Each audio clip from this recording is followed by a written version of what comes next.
రెండవది ఏమిటంటే మీ ఊర బొడ్రాయిందా ఉందా ఈ నుంచి మోకాల మీద బొడ్డ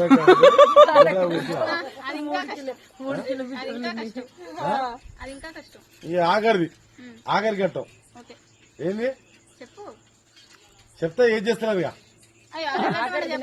1000 ఒక బింగిల్ 1000 ఒక బింగిల్ 1000 తర్వాత వచ్చి ఒక్క బింగిల్ ఇస్తాం బాగా ఇట్లా సార్ ఎన్ని బింగిల్ ఇస్తారు మీకు నచ్చిందని చెప్పి ఎన్ని బింగిల్ ఒక్కటి తెలియదు 2 తీయరు 7 చెయ్యర్రి 7 తీయర్రి ఎందుకంటే 10 తీయాలి 21 ఫస్ట్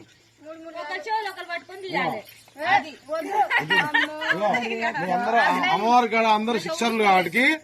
అమ్మవారి పాదాలు ఇవి అమ్మవారు ఊరికి మైసమ్మ దున్నపోతు